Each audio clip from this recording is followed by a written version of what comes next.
afternoon. My name is Ashley Boucher, and I am the chair of the Delmarva Zoological Society, often referred to as DZS.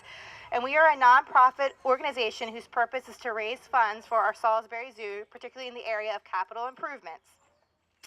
Today, DZS, along with the City of Salisbury and the Salisbury Zoo, is excited to announce the grand opening of Discover Australia, which is the first major new exhibit here at our zoo in over a decade.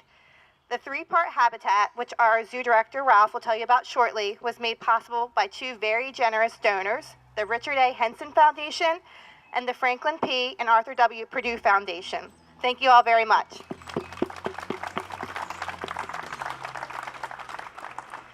So DZS embarked on a capital campaign back in 2009 to construct a new animal health clinic, which has since been completed, the Discover Australia exhibit, and the recently refinished William E. Morgan Conservation Center. This work would not have been possible without the support of our community, our leaders, and our stakeholders. And we have some very important people here today who we'd like to recognize and give an opportunity to speak about how important this new exhibit is to our zoo and not only our community. I'll introduce each of them and allow them to introduce themselves and people here on behalf of their organization. But I'd like to also, before doing that, just recognize the members of DZS who are here. If you can just raise your hand. And we also have members of the Zoo Commission, which is another fundraising arm for the zoo. And if you want to raise your hands. Thank you all very much. And without further ado, I'd like to introduce the zoo director, Ralph Pyland, and so he can talk about the new exhibit and what it means for not only our zoo, but our community.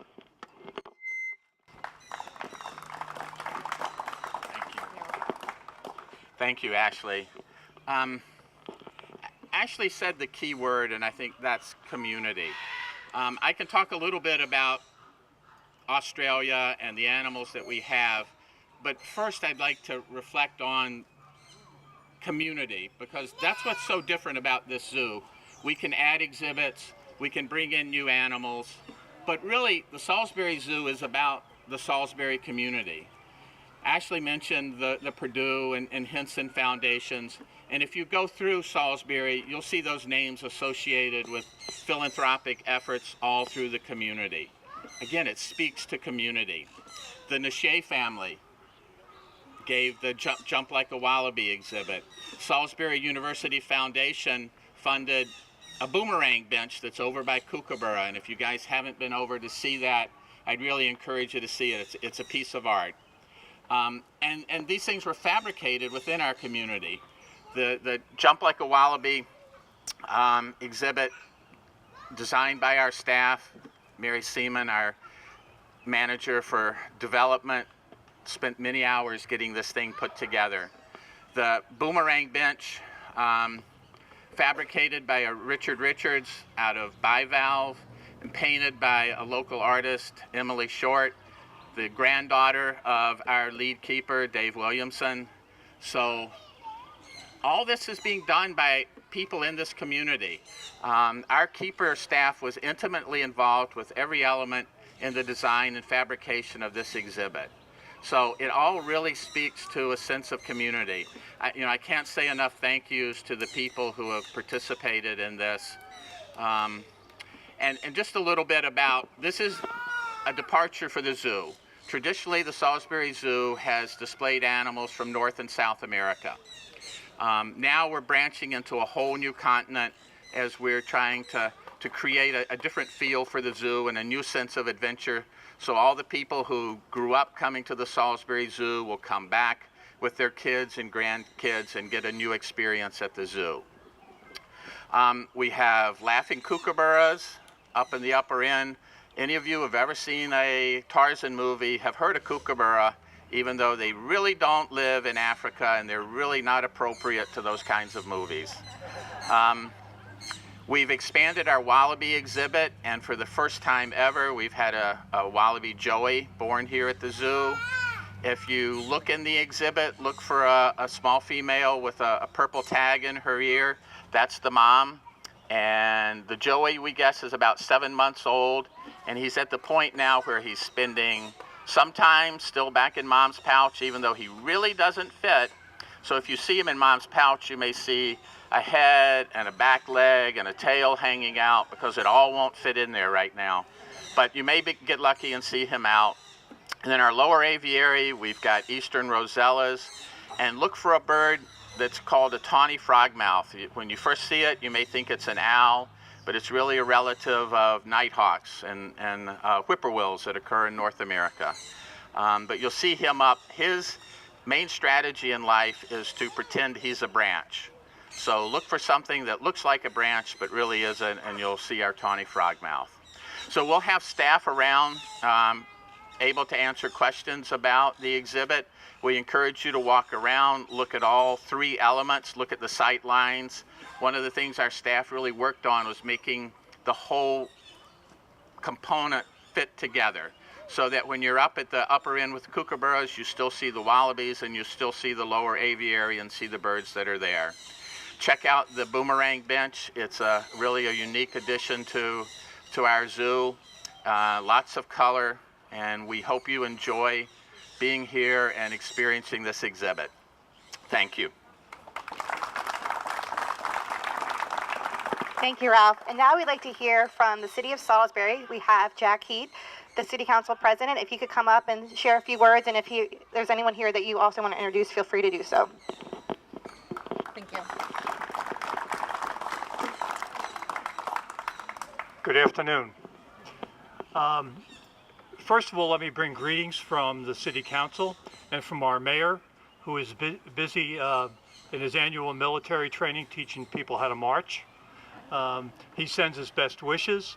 I looked at the program and it said, what does this mean for the city of Salisbury? I think the best way that I can put it is, this is the people's zoo. It's not the city of Salisbury Zoo, it's not the county zoo, it's the people's zoo. And if you look around, it is one shining example of what can happen during a public-private partnership. If we could do more of these things, think how everyone would benefit. So I want to thank the Henson Foundation, and I want to thank the Purdue Foundation. I want to thank really everyone here, because whether you're a friend of the zoo officially, whether you're a member of one of the boards, whether you work at the zoo, or whether you come to visit the zoo, we are unique in the fact that we are free, both parking and the zoo itself. We are one of the few in the United States that is nationally ranked and has that privilege. So I want to congratulate everybody. Enjoy the exhibit. It's a great place. I did learn a couple of things. If you see a group of wallaby, they're called a mob. That's if they're angry. If they're not angry, it's called a troop. The male grown wallaby is called a jack. And everybody can guess what the female adult is called? Jill. Very good. You get to pet her. All right. Again, thank you, everybody. Again, enjoy yourselves today. This is a great day for the people of Salisbury. Thank you very much. And now we'd like to hear from each of our donors. First, if we could have the Executive Director of the Purdue Foundation, Kim Nishay, come up and speak.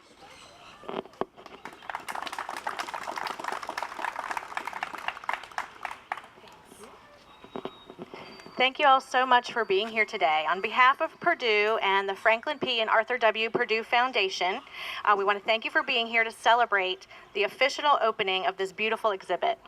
I want to thank the members of the Purdue Foundation Grants Committee and the Purdue Foundation Board, and especially some Purdue family members who have traveled into town for various reasons, who are here to celebrate with us. So thank you all for being here today. We at Purdue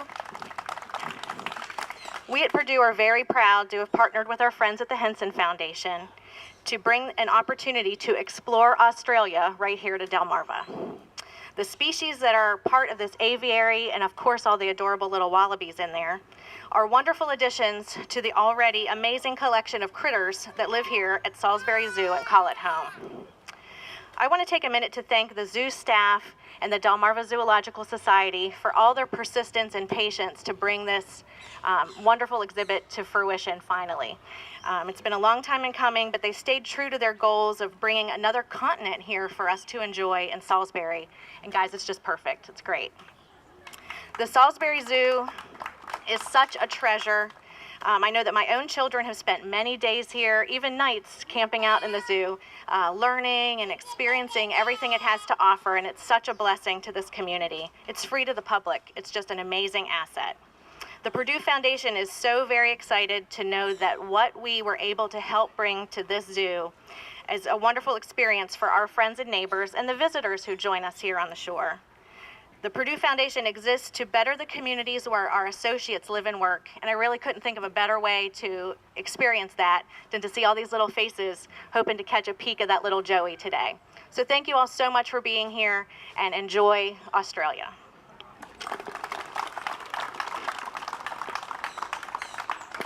Thank you, Kim. And now for our other large donor, the Henson Foundation, and I'd like to have the Executive Director, Donna Altvader, come over and talk about the exhibit as well.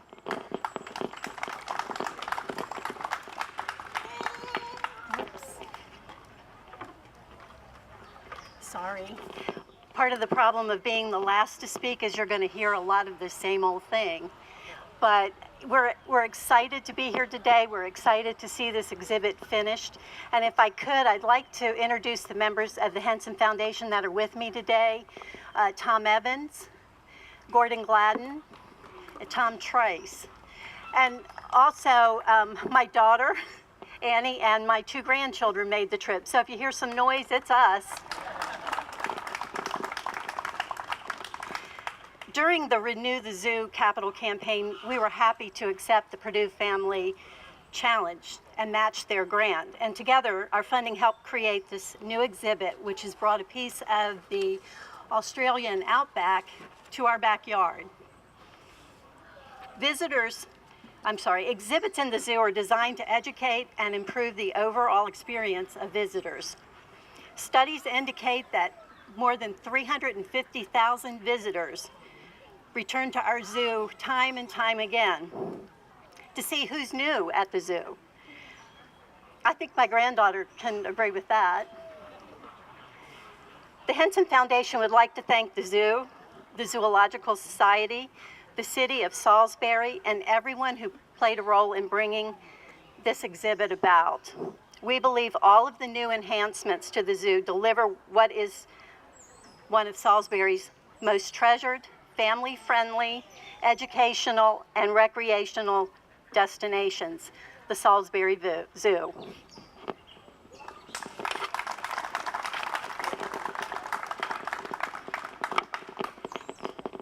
And now we'd like to do an official ribbon cutting. If I could have members of the Purdue Foundation as well as the Purdue family and the Henson Foundation come up.